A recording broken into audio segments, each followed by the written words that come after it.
Las Vegas Hilton, 1976. 20,000 people waited for Elvis to take the stage. But behind the curtain, a small figure was watching. His 8-year-old daughter, Lisa Marie. Moments before stepping into the spotlight, Elvis turned, knelt down, and whispered something only she could hear. What he said melted hearts for generations. The hallway behind the Las Vegas Hilton showroom pulsed like a heartbeat. Every few seconds, another cheer rolled through the concrete walls, 20,000 voices calling the same name. Elvis! Elvis! Elvis! The king of rock and roll stood at the end of that corridor, head slightly bowed, hands wrapped around a mic that hadn't yet tasted a note. Sweat glimmered on his temples beneath the bright backstage bulbs. He wasn't nervous, not exactly, but tonight felt heavier. Because tonight, Lisa Marie was there. She was 8, barefoot, clutching a small stuffed bear against her chest. The giant curtains towered over her like a fortress, their edges glowing gold from the lights beyond. She peeked through a tiny gap and gasped at the sea of flashing cameras. "Are they all here for you, Daddy?" she whispered. Elvis smiled, the tired creases around his eyes softening. "For us, honey. You helped me pick that song list, remember?" Charlie Hodge, his longtime friend, leaned in from the wings. 3 minutes, E. Elvis nodded, but didn't move. He reached into the pocket of his white Phoenix jumpsuit and pulled out a folded handkerchief. He dabbed his forehead, then knelt to Lisa's height. "Do you know what happens out there?" he asked. Lisa shook her head. "That's where the noise lives," he said. "But back here, that's where the heart does." She looked up at him, unsure. The orchestra began tuning. The floor beneath them vibrated. He glanced toward the stage, then back at her. "You'll stay right here. But if you listen close enough, you'll hear me sing for you." The little girl nodded, eyes wide. Through the narrow gap, she watched Charlie signal the band. The famous opening fanfare of Also Sprach Zarathustra boomed through the speakers, a sound so huge it made the curtain breathe. Elvis inhaled deeply. His cape shimmered in the glare of the backstage lights, but he still didn't move. Something in him hesitated. Maybe it was the innocence in her eyes. Maybe it was the reminder that behind the legend stood a father who missed bedtime stories and crayons on the kitchen table. He lowered his voice. "You hear them cheering?" Lisa nodded. "They'll stop one day. That's how life works." "But this," he pointed at her bear, "this kind of love doesn't stop." The cue light flashed twice. It was time. Elvis stood, taller now, shoulders back, face calm. Charlie gave him a puzzled look. He was off cue by nearly 30 seconds, something that had never happened. Elvis winked. "Tell the boys to hold a beat." He turned back to Lisa one last time, crouched low, and whispered words only she could hear. Whatever he said made her freeze, then smile the kind of smile that only a child who's just been told something beautiful can make. He brushed her cheek with his thumb, straightened, and walked toward the blinding light. The stage door opened. The roar swallowed him whole. Lisa stood there, hands over her ears, eyes sparkling with tears she didn't understand. Behind her, the hallway hummed with echoes, cables buzzing, radios clicking, a faint hum from the amplifiers. But all she could hear was his voice, rising through the noise like sunlight through smoke. And somewhere in that sound, she realized he had kept his promise. What would you have said if your child was watching from the shadows while the world demanded your light? The crowd outside exploded as the spotlight struck an empty microphone. "Elvis! Elvis!" The chant rolled like thunder. But behind the curtain, the king stayed frozen in that narrow sliver of darkness. One hand still hovering near the velvet edge, the other resting over his heart. He could feel Lisa's eyes on him. That gaze, small but unshakable, pulled him tighter than any spotlight ever could. Charlie Hodge whispered, "They're waiting, E." Elvis didn't turn. His voice came low, more prayer than speech. "She's waiting too." A moment of silence swallowed the hallway. Even the orchestra's tuning quieted, as if something invisible had pressed pause. He crouched again beside his daughter. The light bleeding through the curtains painted her face in soft gold. "You hear that?" he said. "It's so loud," she whispered. "That's the sound of people wanting a piece of you. But remember, you don't have to give them all of you." Lisa frowned, trying to understand. He smiled, brushing her hair away from her eyes. "Someday you'll stand in front of your own crowd, and you'll remember this. You can love the world, but save a little piece for home." Charlie signaled again. 2 fingers. They were 30 seconds late. The brass players were sweating under the lights. Elvis looked toward the stage. Then he did something no one expected. He took off his gold-studded belt and placed it gently on the floor. "What are you doing?" Charlie hissed. "Lightening the load," Elvis said. "I don't need to shine brighter than she does." He turned back to Lisa. "You ever get scared?" She nodded. "Sometimes when you leave." He took her hand, large and calloused, wrapping it around his pinky. "I'm right here, even when you can't see me." For a man adored by millions, the truth hit hard. That the only stage that really mattered was the one right here, behind the curtain. The drum roll began again. His cue. He exhaled, stood, and slipped the belt back on. But slower this time. Deliberate. He wasn't just getting ready to perform. He was gathering himself to mean it. He turned toward the curtain, but before stepping through, he looked down once more. "Remember this sound, baby," he said. "It's the sound of hearts trying to reach each other." Lisa tilted her head. "Does it hurt?" He smiled sadly. "Only when you forget who you're singing for." The lights beyond flared white. A stagehand mouthed, "Now." Elvis pressed his palm against his pocket where Lisa's drawing rested from weeks before. A little house, a guitar. The words, "Love you, Daddy." It felt like armor. He took one step forward. The air shifted, then another. The crowd sensed it. A pulse, a hush, a collective breath held tight. Charlie muttered, "Showtime." But Elvis didn't move just yet. He turned his head slightly, so Lisa could see his profile in the glow. He winked. The curtain began to rise, and somewhere between the shadows and the light, between father and legend, the man made a silent promise. That whatever the world heard tonight, it would start with her. Would you have gone out, knowing your child was the only audience that truly mattered? The lights exploded. The orchestra launched into the famous opening. That thundering brass fanfare, announcing Elvis Presley, the king. But for the first time in his career, he didn't step out. The audience didn't notice right away. They were too busy cheering, their screams blending into the swelling strings. Backstage, Charlie Hodge looked panicked. "That's your cue!" Elvis stood still, his shadow stretching across the curtain. He could hear Lisa breathing behind him, tiny and uneven. Then softly he said, "You hear that, baby?" She nodded. "That's love trying to find its way home." He waited. 30 seconds turned to 60. Stage managers whispered into headsets. The brass looped the intro again.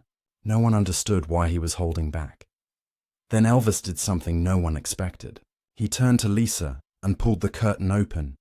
Just a sliver, enough for her to peek. A sea of light poured in, blinding and beautiful. Lisa gasped.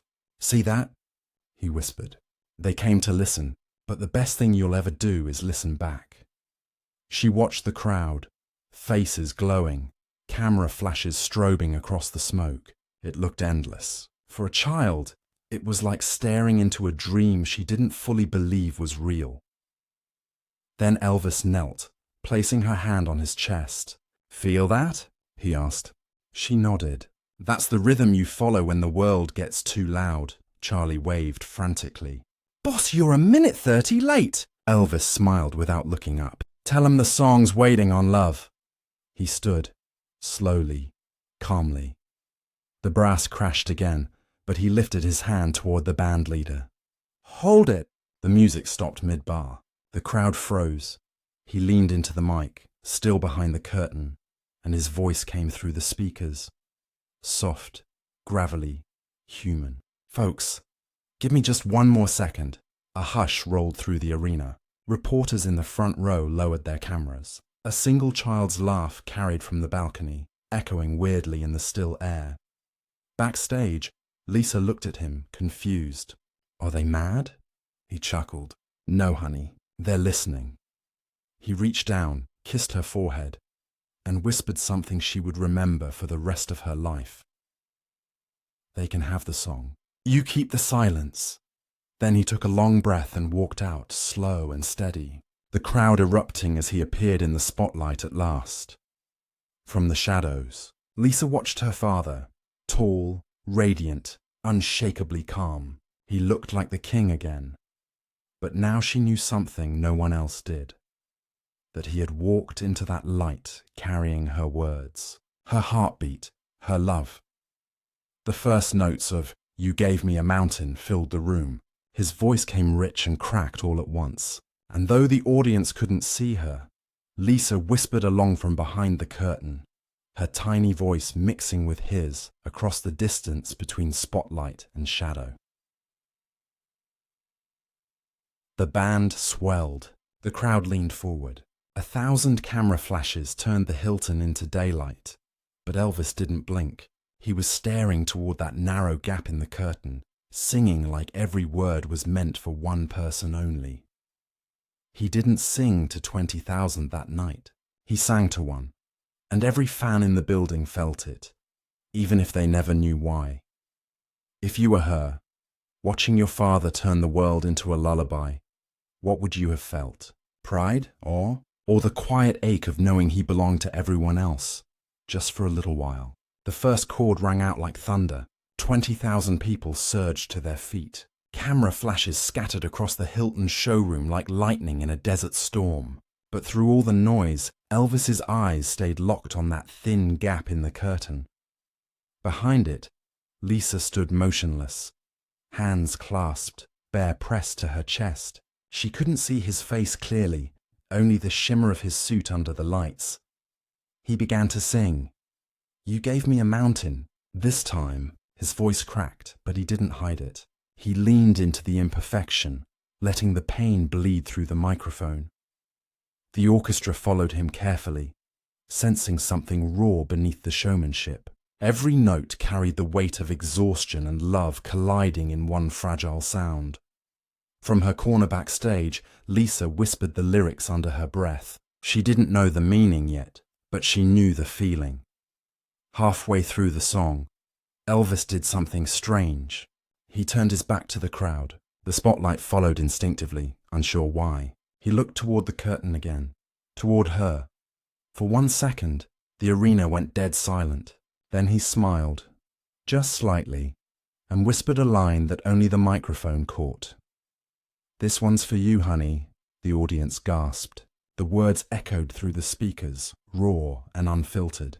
Every musician on stage froze for a heartbeat. Then the piano found its way back in, slow and trembling. A woman in the front row began to cry. Another fan pressed her hands over her mouth. They didn't know who "you" was, but they felt it. Charlie Hodge, standing near the sound booth, muttered under his breath, "That's not a performance. That's a prayer." Elvis closed his eyes. The crowd disappeared. The lights, the money, the years. It all fell away until it was just him and the little girl waiting behind the curtain. He sang softer now, the mic trembling in his grip. "You gave me a dream, but this time it's not mine to keep." Each word carried an ache, but not sadness.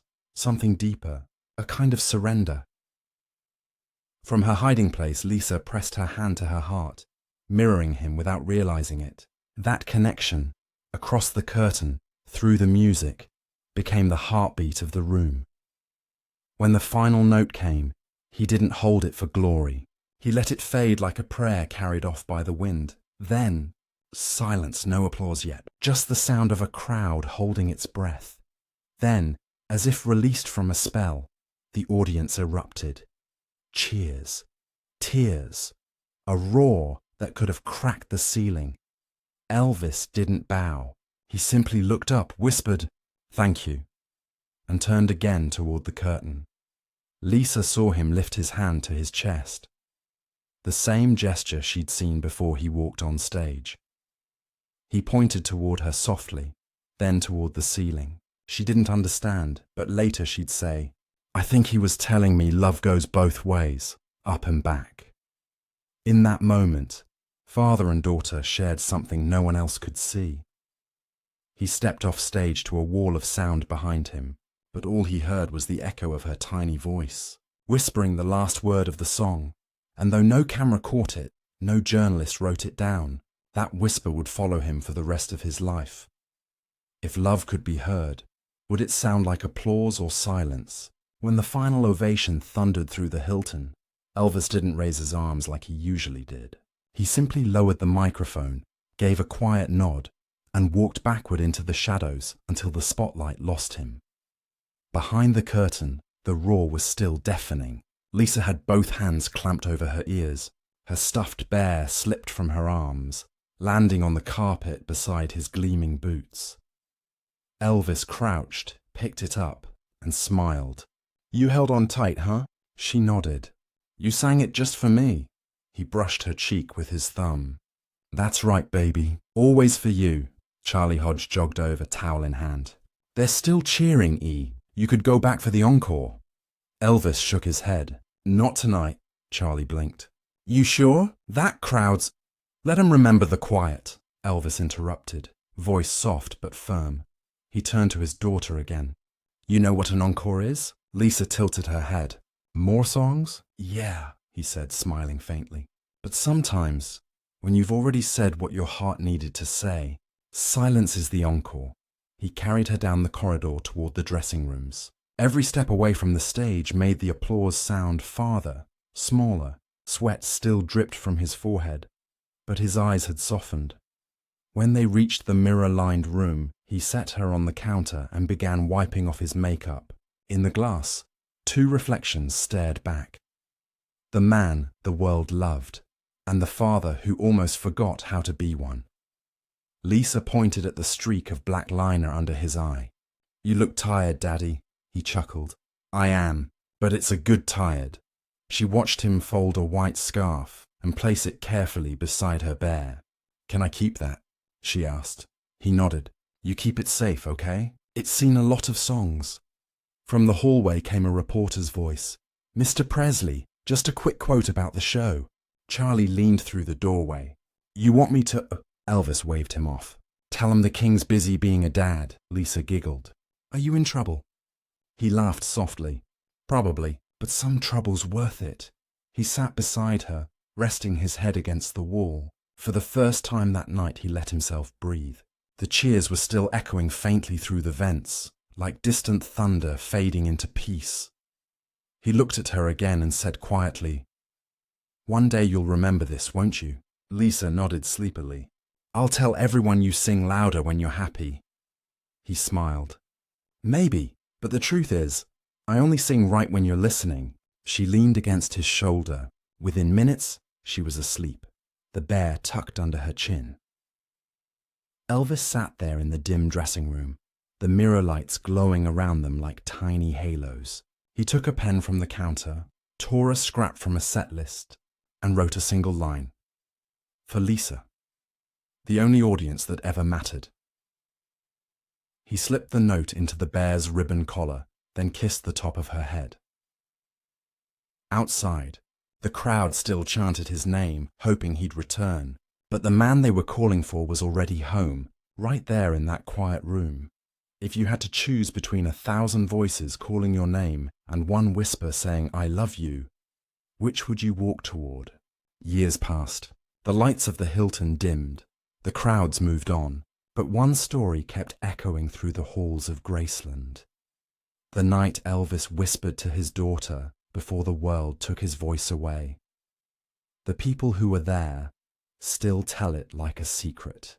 They say you could feel it, the way his tone changed, the way the music felt less like a show and more like a prayer. But what most didn't know was that Lisa never forgot what he said.